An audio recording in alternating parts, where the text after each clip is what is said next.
السلام علیکم دوستوں، کیسے ہیں سب؟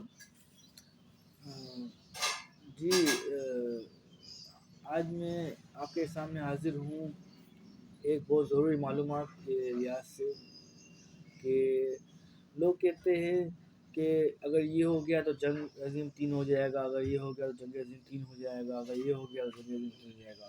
دوستوں، یہ ہماری ایک غلط فہمی بھی ہو سکتی ہے اور ہمارا ایک خواب بھی ہو سکتا ہے اور ہماری ایک بدگمانی بھی ہو سکتی ہے، کیونکہ قرآن و حدیث سے یہ ثابت ہوا ہے کہ جنگ عظیم 3 نہیں ہوگی۔ اللہ تعالیٰ نے بنی اسرائیل آیت نمبر 4 میں فرمایا کہ ہم نے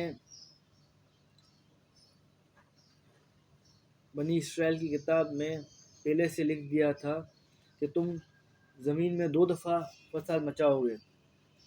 زمین میں فساد مچانے کا مطلب یہ ہے کہ اس طرح کا جنگ ہو کہ پوری زمین میں فساد پھیل جائے، اس کو جنگ عظیم کہتے ہیں۔ تو ایسا 2 دفعہ ہو چکا ہے، 2 جنگ عظیم ہو چکی ہیں 20ویں صدی میں، پچھلے صدی میں 2 جنگ عظیم ہو چکی ہیں، جس کا قرآن میں پہلے سے ذکر آ گیا تھا کہ تم زمین میں 2 دفعہ فساد مچاؤ گے۔ سورہ بنی اسرائیل آیت نمبر 4۔ اور تم سرکشی کرو گے، یعنی غرور میں آ جاؤ گے۔ تو یہ اللہ تعالیٰ نے پہلے ہی کتاب میں آیت کے اندر ہی یہ لکھا ہوا ہے کہ ہم نے پہلے ہی کتاب میں لکھ دیا تھا بنی اسرائیل کی کہ تم زمین میں 2 دفعہ فساد مچاؤ گے، یعنی 2 جنگ عظیم ہونے کی پریڈکشن قرآن میں پہلے سے دے دی گئی تھی، جو جنگ عظیم ہو چکی ہیں۔ اور ایک اور حدیث سے ثابت ہوتا ہے کہ جنگ عظیم 3 نہیں ہوگی، اس طرح کہ اللہ تعالیٰ نے نبی کریم صلی اللہ علیہ وسلم کو فرمایا تھا کہ تمہاری امت میں بڑا عذاب کوئی نہیں آئے گا، چھوٹے چھوٹے بہت سارے تکلیفیں آئیں گی، عذاب آئیں گے، چھوٹے چھوٹے بہت سارے آئیں گے، لیکن بڑا عذاب کوئی نہیں آئے گا تمہاری امت میں۔ تو اس لیے اس حدیث سے اور قرآن کی سائے سے ثابت یہ ہوتا ہے کہ جنگ عظیم 3 نہیں ہوگی۔ ہاں، بہت ساری تکلیفیں آئیں گی جو قیامت کی نشانیوں میں لکھا ہوا ہے کہ بہت ساری امواتیں ہوں گی، بہت سے لوگ بیماری کی وجہ سے مر جائیں گے، بہت سے لوگ جو ہے وہ عمر کے لحاظ سے، اپنا قدرتی آفت کی لحاظ سے مر جائیں گے، بہت سے لوگ جنگ کی وجہ سے مر جائیں گے۔ اس طرح اموات بڑھ جائیں گی، اموات کا ریشو بڑھ جائے گا۔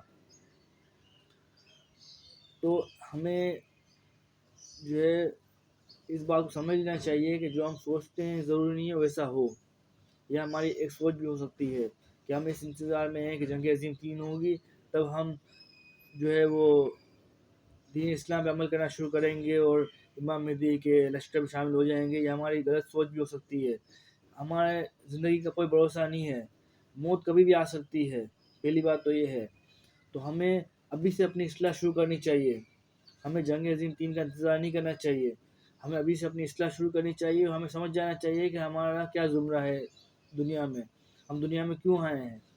ہم دین اسلام کے مطابق زندگی گزارنے کے لیے آئے ہیں، اللہ کی عبادت کے لیے آئے ہیں دنیا میں۔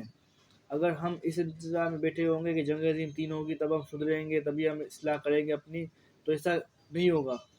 یہ چیلنج ہے، یہ لکھا ہوا ہے صاف آیت میں، صاف واضح لکھا ہوا ہے کہ تم زمین میں 2 دفعہ فساد مچاؤ گے، 2 دفعہ۔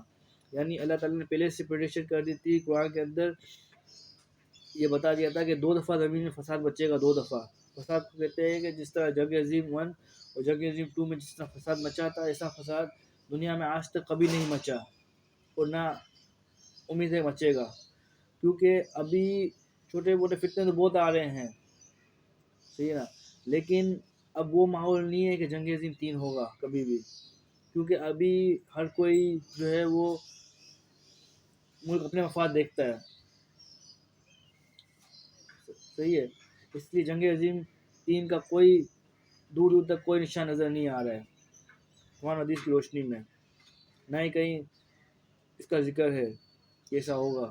یہ انسان کا اپنا خیال ہی ہے، صحیح ہے، کہ ایسا ہو جائے گا، ایسا ہو جائے گا، ایسا ہو جائے گا، پھر ہم اصلاح کریں گے اپنی، پھر ہم ایمان لائیں گے اللہ پر، یقین کریں گے کہ ہاں ایسا ہو گیا۔ ایسا کچھ بھی نہیں ہے۔ اس وقت کا انتظار نہ کریں، بلکہ اس وقت سے پہلے عبرت حاصل کر لیں۔ دیکھیں آج کل اموات کا ریشو بڑھ گیا ہے، لوگ چھوٹی چھوٹی عمر میں لوگوں کا انتقال ہو جاتا ہے آج کل، صحیح ہے، شادی کا ریشو کم ہو گیا ہے. پہلے زمانے میں بہت ساری شادیاں ہوا کرتی تھی. آج کل آپ گوگل پہ سرچ کریں تو شادی کا ریشو دیکھیں کتنی شادیوں میں ریشو میں کمی آ گئی ہے. صحیح ہے. اور بچوں کا صحیح ہے. اور ہم دیکھیں آج کل کے حالات کے حساب سے ہماری جنریشن کیا سیکھ رہی ہے, بچے کیا سیکھ رہے ہیں. صحیح ہے. آپ خود سوچیں کیسا ماحول چل رہا ہے.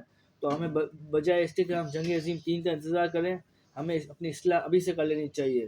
بجائے اس کے ہم امام مہدی کا انتظار وہ تو ہر کوئی انتظار کر رہا ہے, ٹھیک ہے, لیکن پہلے ہم اصلاح کریں گے اپنی, اس میں ہماری کامیابی ہے, کیونکہ ہماری زندگی کا کوئی بھروسہ نہیں ہے. امام مہدی اگر کل آ جاتے ہیں یا امام مہدی اگر 1 سال بعد آتے ہیں, ضرور ہوتا ہے ان کا, لیکن ہماری زندگی کا بھروسہ نہیں ہے کوئی, ہمارا کل کا کوئی بھروسہ نہیں ہے. تو ہم کس انتظار میں بیٹھے ہوئے ہیں. تو ہمیں پہلے اپنی اصلاح کر لینی چاہیے, اس سے پہلے کہ برا وقت ہے, اس سے پہلے ہمیں اپنی اصلاح کرنی چاہیے. اصلاح کیا ہے؟ اصلاح صرف یہی ہے کہ دین کے مطابق, دین اسلام کے مطابق چلنا ہے ہمیں. صحیح ہے. ہمیں ابھی سے عبرت حاصل کر لینی ہے, ہمیں لوگوں کو دیکھ کے نصیحت حاصل کرنی ہے. اللہ تعالیٰ نے ہمیں کتنا اچھے حال میں رکھا ہوا ہے ماشاءاللہ. اللہ نے ہمیں کتنی نعمتیں دی ہوئی ہیں. صحیح ہے. تو ہم اللہ کا شکر ادا کیوں نہیں کرتے ہیں؟ ہم کیوں ناشکری کرتے ہیں؟ ہم کیوں زیادہ کا لالچ کرتے ہیں؟ صحیح ہے. تو ہم کیوں برے وقت کا انتظار کرتے ہیں کہ برا وقت آئے گا تب ہم اپنی اصلاح کریں گے؟ ہم ابھی سے کیوں اپنی اصلاح نہیں کر رہے ہیں؟ اللہ تعالیٰ کو کبھی بیشی ہو تو معاف فرمائے. واخر دعوانا الحمد للہ رب العالمین. صدق اللہ العظیم.